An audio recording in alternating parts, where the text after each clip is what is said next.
I could put it this way, interference from the White House that you have to deal with. And nobody sees that behind the scenes. That's not fair because 93% of the industry doesn't have a rating. You have a new administration comes in. So they come in and have to make their own decision. I'm not gonna make a comment. No one reads these comments. That's untrue. It's 100% untrue. Someone read the comments and says, you know what? Our notice of proposed rulemaking needs to be changed.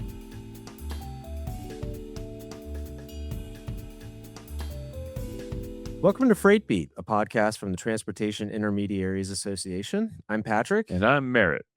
Every week, we talk with the people who shape freight, logistics, and how this country moves. Today, we're doing something a little different. In this season so far, guests have reacted to big regulatory moments, the Supreme Court's broker liability ruling, the new financial responsibility rule, the fight over broker transparency, and the push against fraud and double brokering. Today, we're going behind the curtain on how any of that actually happens, how a rule gets made, how it's enforced, and how a broker can have a say before it ever lands on them.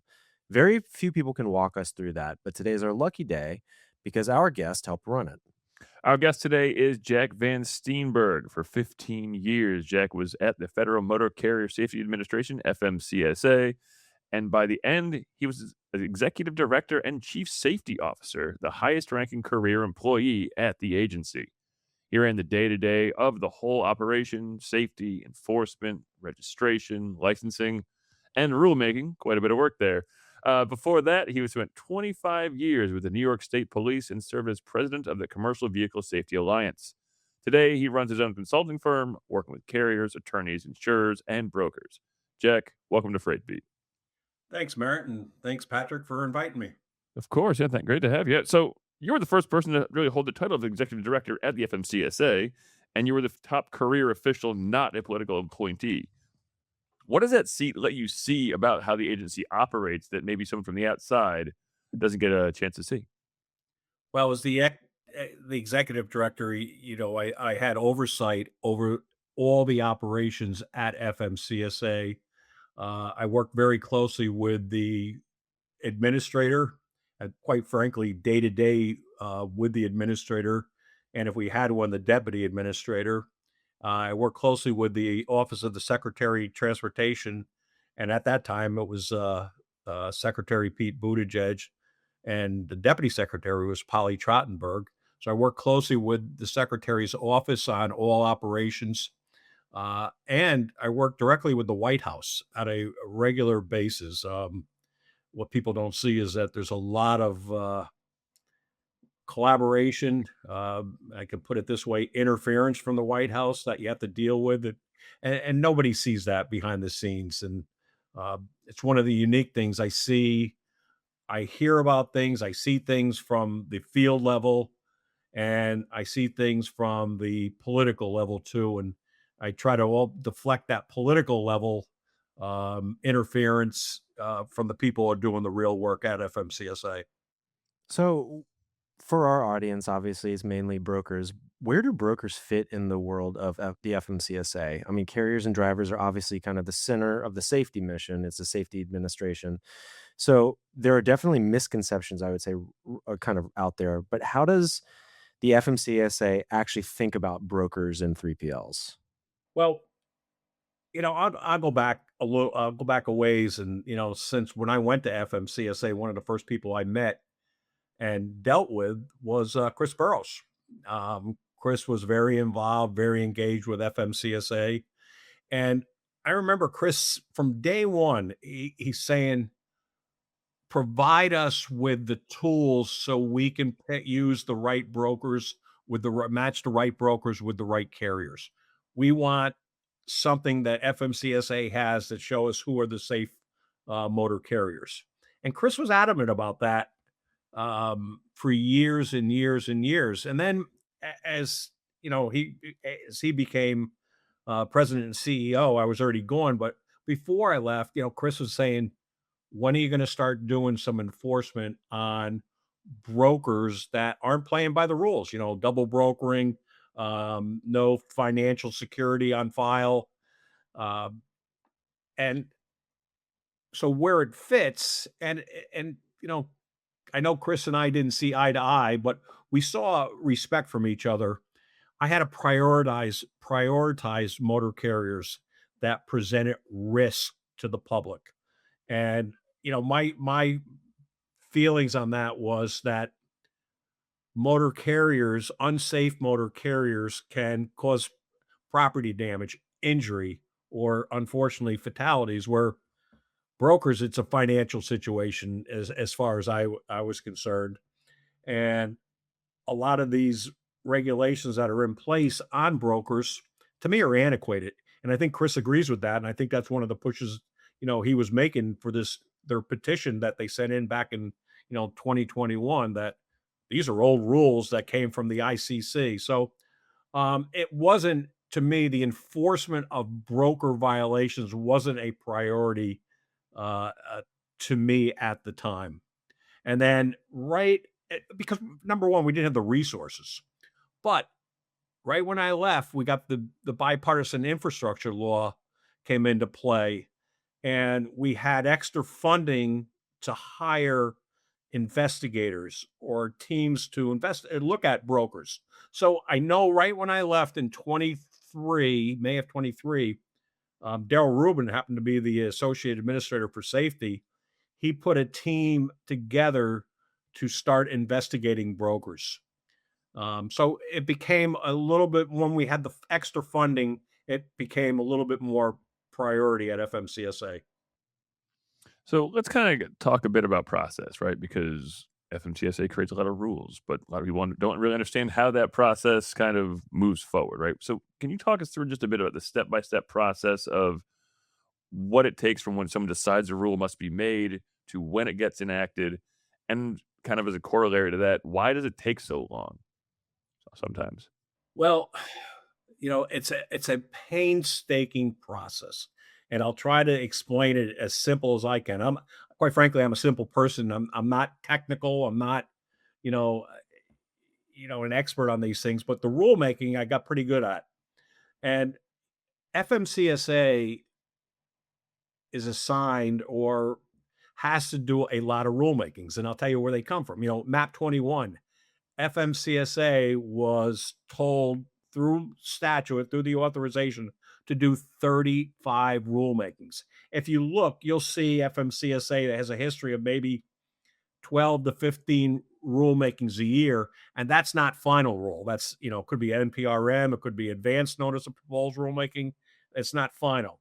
So they got 35 rulemakings assigned through MAP 21. I believe the financial security for brokers was in there. That 75,000 was in there, and that took a while.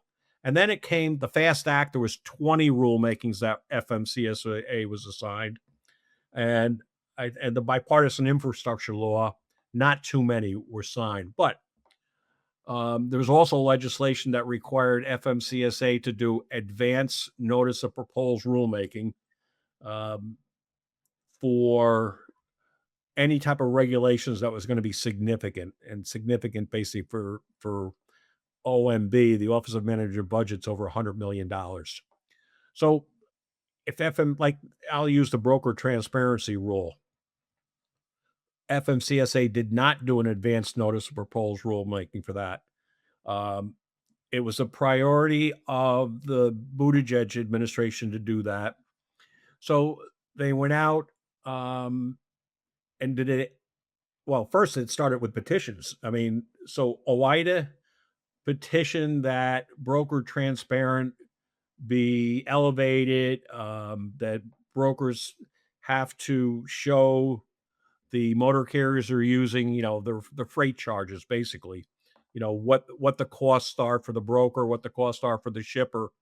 And then TIA came in with a counter petition, right in the early 20s, that said, let's get rid of broker transparency. It's antiquated. It came from the ICC. We don't need the full transparency because it would compromise shipper costs when competition and so forth.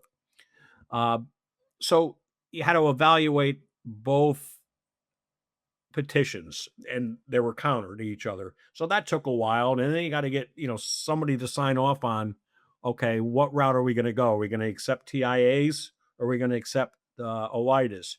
So the agency made a determination that says, hey, it's on the regulations. We're going to go to a rulemaking and clarify broker transparency. And I believe in 2024, it was 2024, they came out with a notice of proposed rulemaking. And that was still under the Buttigieg administration. And that rulemaking, took more of an affirmative stance, where it's expected that you will share the data with the brokers will share the data with the motor carriers, not unasked. It says you can't sign off, you can't have a carrier waive his rights to brokers, a required electronic uh, data keeping, and I think a 48-hour turnover period. So they put that in, and then as things go, and what I've seen on a regular basis, you have a new administration comes in. So they come in and have to make their own decision what they're going to do on these rulemakings. So in this case, what do we have now? I mean, we're not going to a final rule. We're going to a supplemental notice of proposed rulemaking, because this administration has new ideas on broker transparency. So it's painstaking with a process. And you ask why the process is so long. When you go through a rulemaking, you have to consider confidentiality of business records. You have to consider privacy issues. You can't release PIA data. You have to do research. You have to make sure the rule is economically sound. The benefits outweigh the cost. You can't have unfunded mandates, or you have to look at unfunded mandates. And I mentioned you have to do research, and that research has to support the final rule, what it does. So these take processes, time and time and time, to get out to some type of rulemaking, and then you have to go through the comments. And you look at broker transparency, 7,000 comments, and that takes an awful lot of time to address the comments. So now we're at a stage where,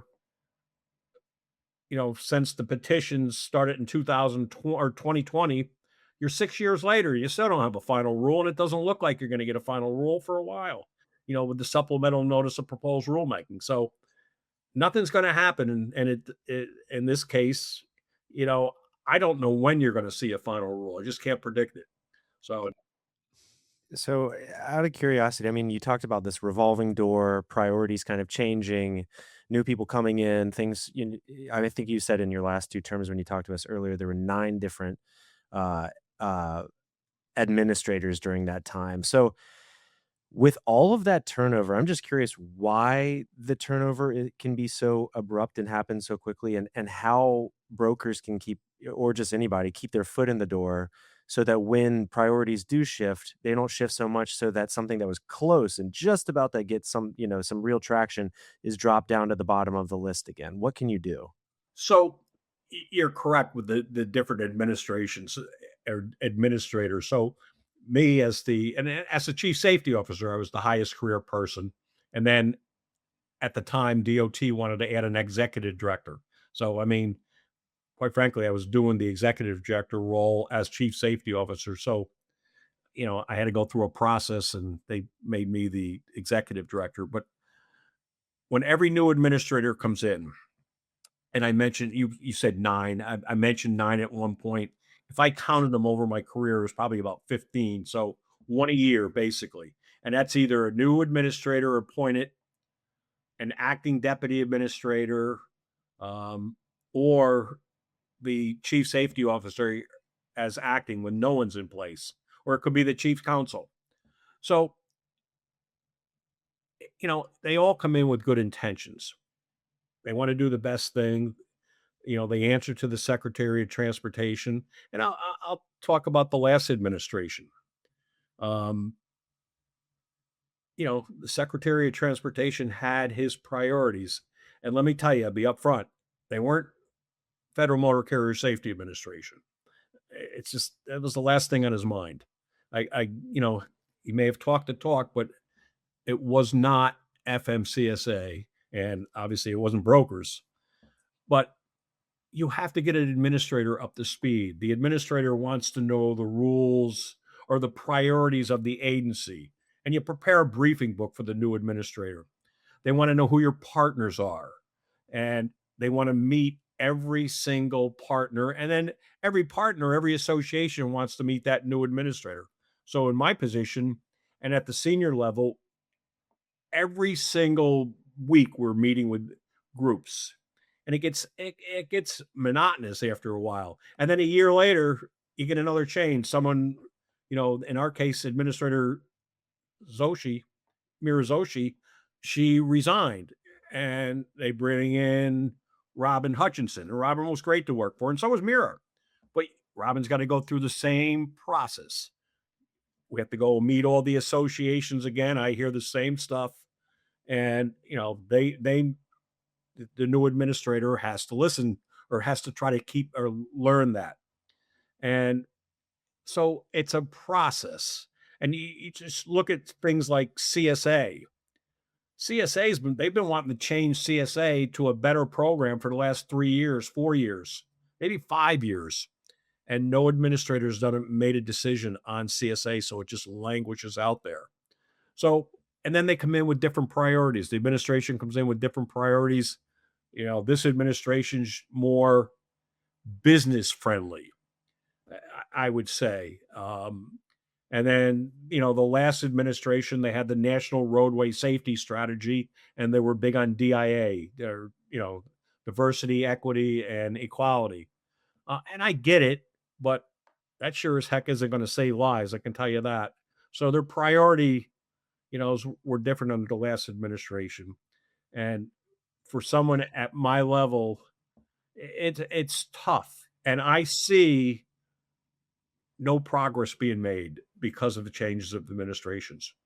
So but to that point, how can brokers or associations stay on things, make sure the priorities aren't dropping? I mean, it seems to me like the people who are there that aren't appointed, such as you, are the best people to kind of try and stay in touch with, because you have the ear of the people who are being appointed, the changes. You're kind of like the through line, I would say. So does that help keep the priorities, kind of intact? It does. So, I'll just use Chris as an example. He deals with me on a regular basis as the executive director or chief safety officer, but he has to, with his membership, deal with the administration, at the administrator level, at the secretary's level. But it's me that talks to the administrator, and I say me and the executive team. Hey, here's the priorities. Here's that we think that you need to move on right now. And broker transparency was one of them. I just to answer the petition, I kept saying we have to make a decision.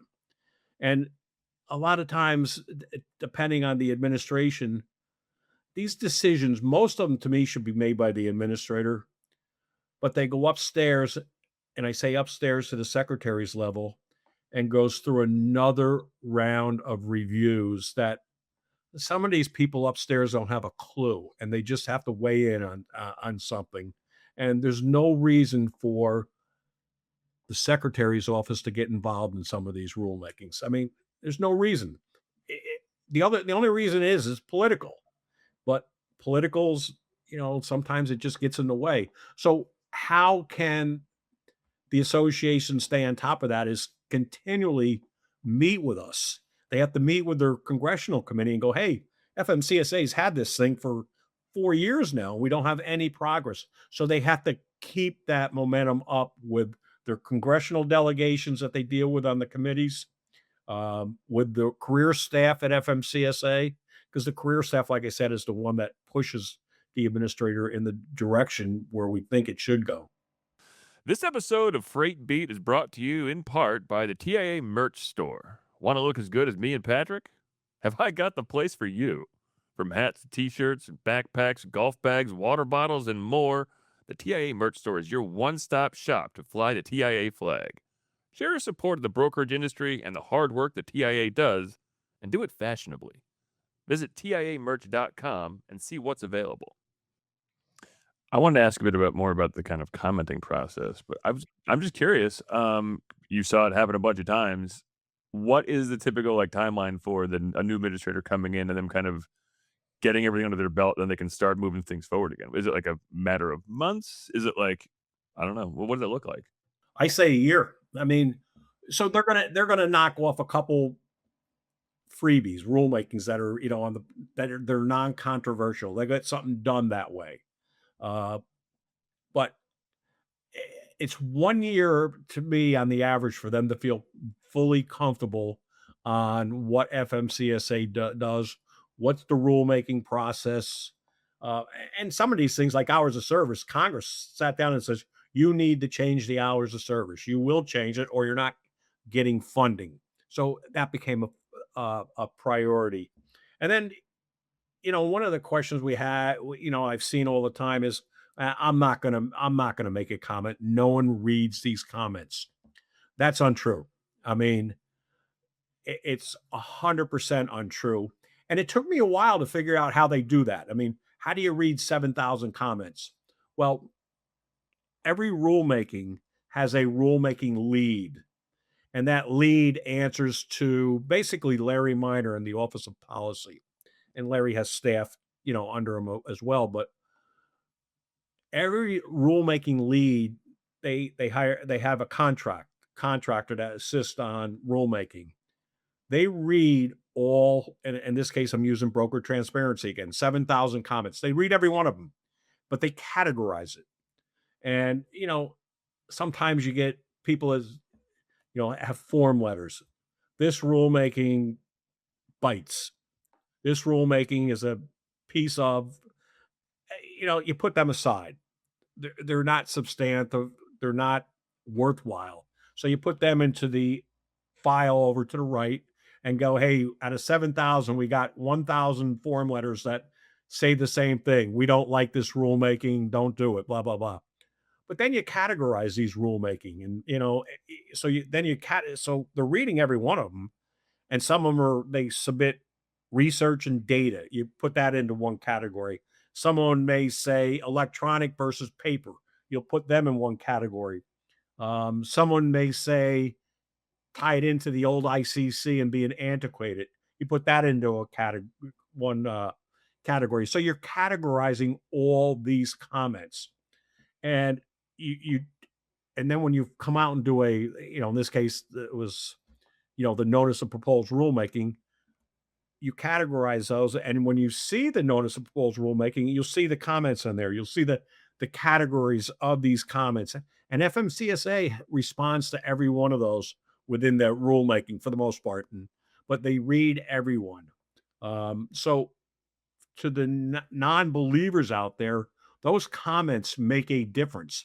Now, I don't know where the broker transparency rulemaking was headed, but someone read the comments and says, you know what? Our notice of proposed rulemaking needs to be changed based on the comments. And apparently that's what they're doing right now, going to the supplemental notice of proposed rulemaking. So there's got to be some substantive changes that weren't in the original NPRM. But that comment period, everyone. So they're going to come up with the supplemental notice of proposed rulemaking. Again, there's going to be comments. So just reviewing those comments takes time. So it's a long, long process. I do think it's interesting. I've had many organizations send me a letter, send this to your congressman or send this to whoever, and they give me the letter to send.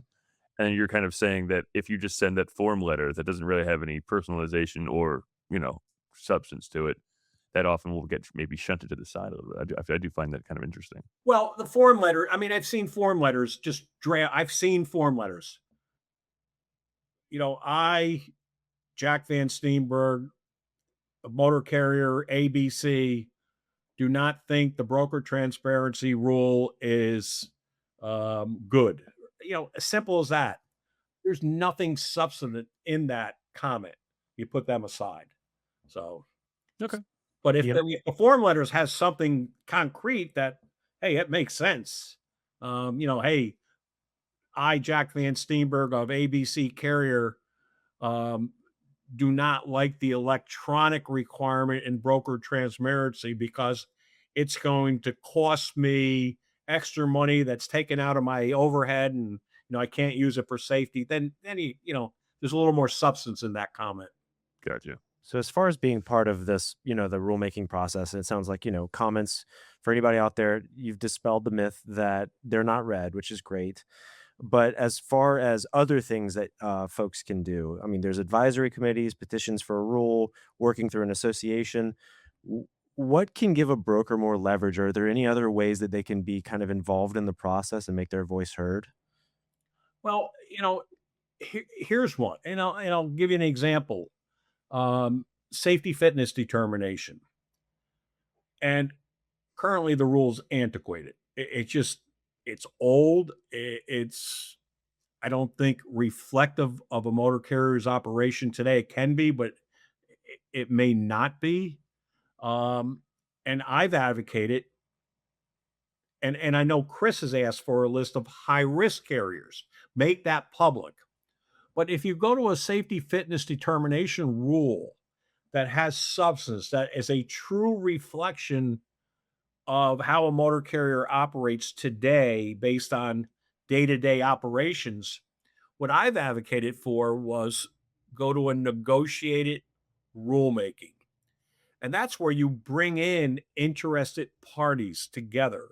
TIA could be one of those interested parties because they want to see what the rating is of a motor carrier, but they want to make sure that rating is specific to today's operations. So that's one way they can get involved is through the negotiated rulemaking process. And I'm hoping FMCSA listens to me and does that negotiated rulemaking for safety fitness determination. Another one, again, Chris is advocating for FMCSA to show their high risk list. And I think that has a lot of potential. Um, I would try to, if I was Chris, I'd try to get more backers behind that, and because I think there's a lot of potential for that rule. And if you and then I would even go beyond the high risk list, because the high risk list yearly has about 3,500 motor carriers on that, and obviously there's a heck of a lot more motor carriers registered out there. But a high risk list is a start, but I would even go as far as asking for the moderate risk carriers, because FMCSA breaks carriers out by risk. It's high risk, moderate risk. They actually have moderate risk one, moderate risk two, and then risk. And they have like four different levels of risk. But I would ask for the high risk, the moderate risk, and the risk list. And I know the moderate risk has about 15,000 motor carriers, so you're up to 18,000. And I can just imagine the risk list is probably about 50,000 motor carriers. So that would give you some indication of what carriers present some risk to the motoring public. And but you got to get involved with that. Um, you know, Associations can get involved with the CSA data, because the CSA data, they want to change that. I mentioned 2, 3, 4 years ago, to appease the industry, but no administrator is done committed to changing CSA right now. That also now I would also get involved, through the congressional people, is make it public again. Put those alerts and percentiles and let the public view that.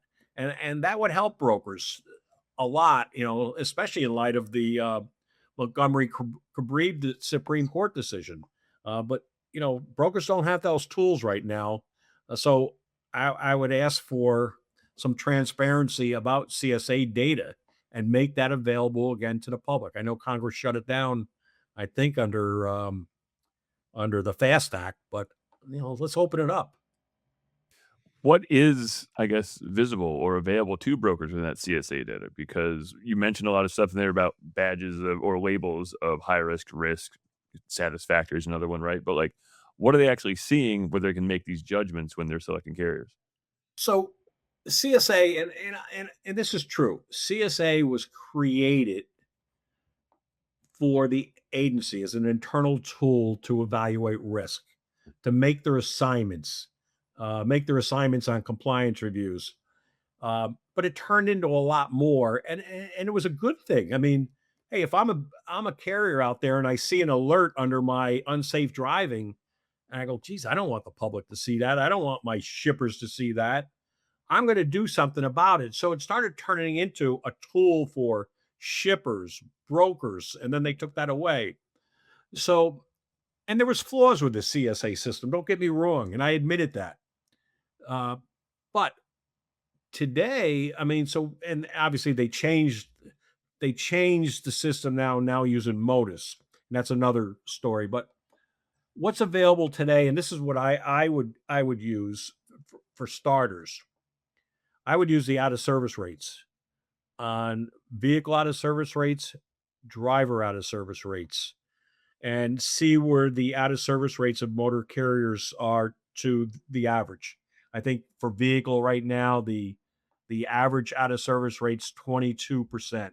And for driver, it's 6.5%. So anybody under those numbers, you know, are a little bit safer than the average. So that's what I would use as starter. Traditionally, people look at satisfactory rating, but that's not fair because 93% of the industry doesn't have a rating. And if you look at CSA data, and I mentioned out of service rate, about 300,000 motor carriers don't have any type of inspection data to give a score in the CSA program. So the data set's limited right now. So, and that's where I think Chris is coming. Hey, just at least show us you have that, who the risk based carriers are. Um, and then if you really want to dig down, you can look at all the inspections by the motor carriers. And that just takes time. You don't have the percentiles available to you anymore, and you don't have the alerts available to you anymore. Um, what the regulations say about a broker is, they have to use a carrier that's authorized to operate. In other words, you can't have an unsat rating. You can use a conditional carrier, and you have that carrier's got to have insurance on file. That Supreme Court decision, I believe, changed the landscape of how brokers are going to use motor carriers. But the brokers need some help. What what would it take? You mentioned 93% of motor carriers don't have a rating. Like, is it just simply lack of resources by the FMCSA? What would it take to get that to even like a 50%? Is it just they need a bigger budget sort of a thing? Or I don't know. What would it take?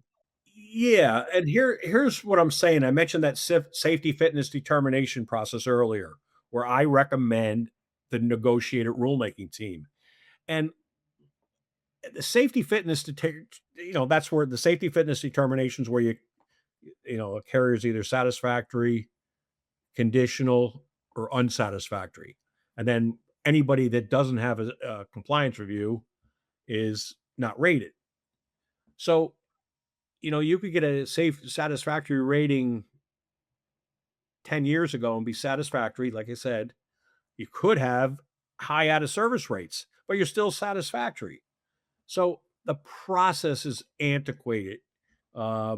It's so old.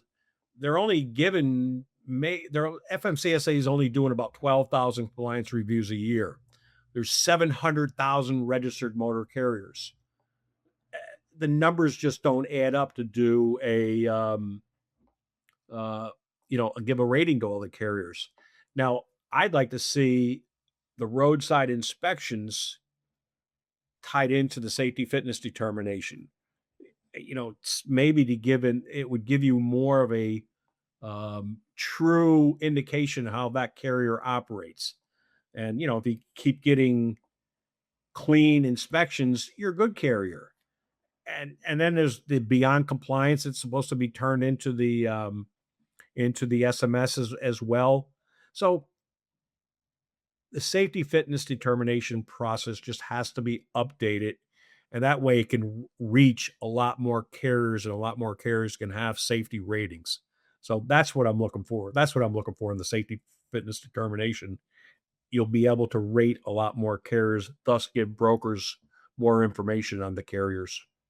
So, just you mentioned briefly Motus, and I do want to kind of dig into what your thoughts are there. I mean, it was ostensibly created to help combat cargo theft with identity checks, verified accounts, randomized numbers, stop the shell company game. So, now that it's actually in place, do you think it's going to, I mean, do you think it's actually going to perform its original purpose? And where did the plan to phase out MC numbers actually end up? Well, you know, the Motus release has had some troubles. We all know that. I think it's headed in the right direction. Um, I, uh, I think it can go further.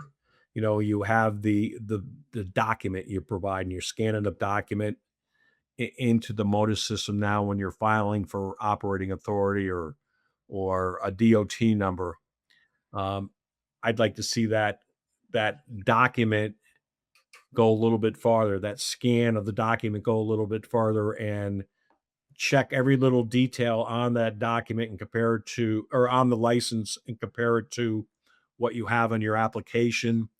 Um, I'd like to see the application process tied into some GPS platform. I mean, you could have somebody over in Pakistan applying for authority and using somebody else's DOT, or use somebody's license in the United States. So there's no checks and balances on that right now. Another thing that the registration process did was basically identify a true address. Can't be a post office box, and it's got to uh, coordinate with the U.S. Postal Service. So there's some things it's done. It's improved the vetting process, and the intentions. And I'm hoping, I'd like to see the results, is that it will prevent fraud, registration fraud.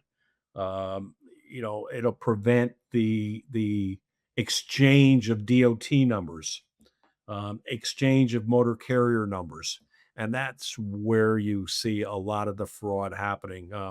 You got a carrier that's actually not a motor carrier, but bought a DOT number off of somebody. There's no accountability, and then they rip off a shipper and take off with their load, and they're not the true motor carrier that was supposed to pick up the load. But there's been growing pains, not displaying the true operating authority status. And hopefully they'll get through those growing pains. And I have a lot of belief in Administrator Bars. I mean, I think it took a lot of nerve to make that decision to go public with Motus, a lot of nerve to accept the criticism of Motus. But I saw the old systems for years and years. They're working off of different platforms and antiquated platforms, and that data was so subject to security vulnerabilities. And right now, they're trying to protect that. Just kind of a two-parter, kind of where we are and then also where we're headed, right? With the current administration being less wanting to do new rules, more of a cleanup and enforce approach, like what does that mean for brokers? Is less new rulemaking good for them, bad for them? And then how does that bleed in down the road? What should brokers be expecting as far as things speeding up, slowing down? Like where do they find themselves looking forward? So I think with all the new rules coming out, the brokers can be a little bit more assured that, hey, the carriers that are registered with FMCSA are credible carriers. If the rules entail the safety fitness determination, you have a more current snapshot of that carrier's operation.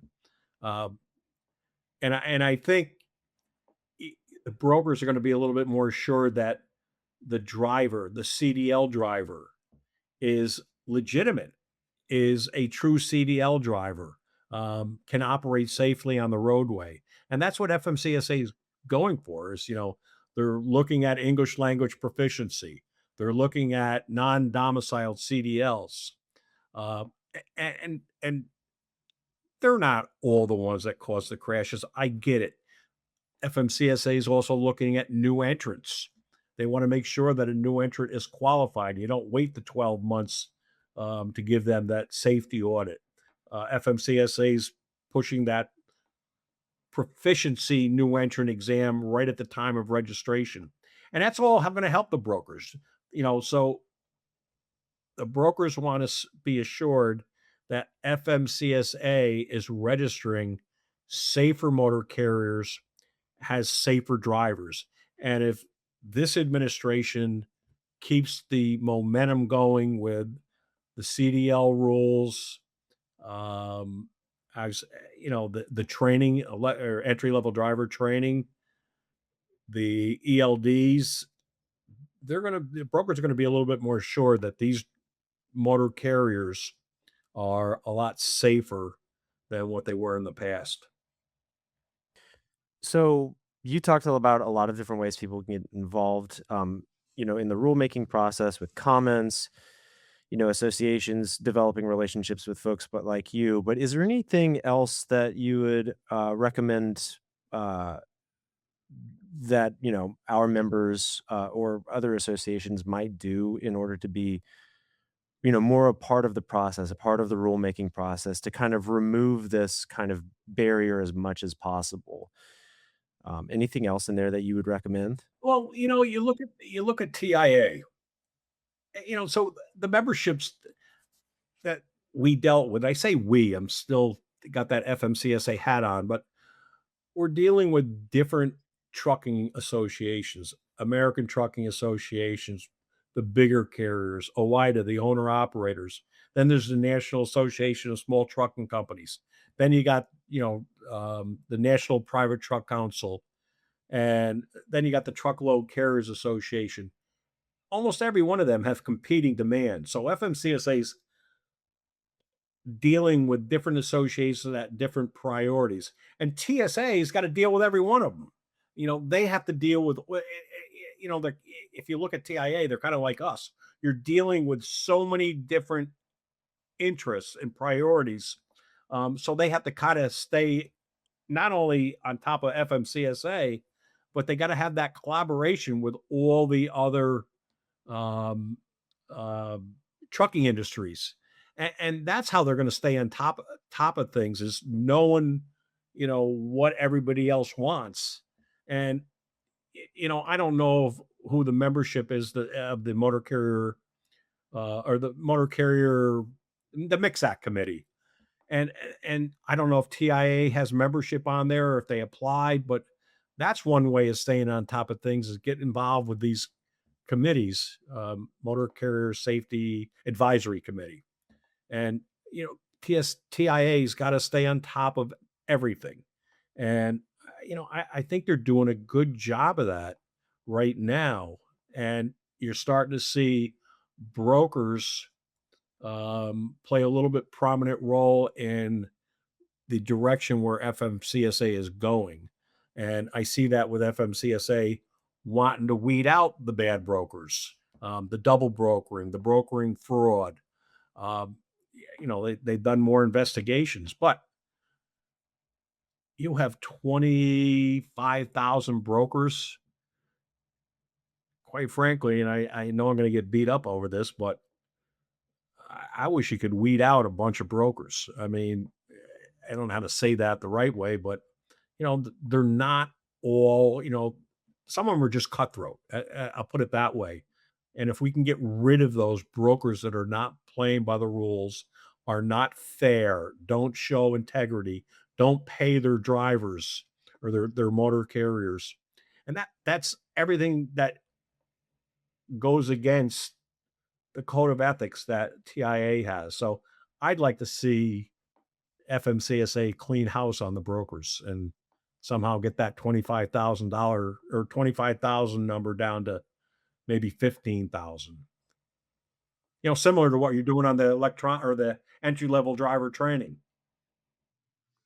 Well, that's a place to end it, I suppose. Jack, I really appreciate it. Thanks for the time. This is, I think, honestly, a lot of people wonder how the sausage is made, and so you've given us kind of a glimpse into kind of that process. So, Jack Van Steenburg, you spent 15 years at FMCSA, retired as executive director and chief safety officer, and now run CMV Safety Experts, where you work with carriers, attorneys, insurers, and brokers on compliance and safety.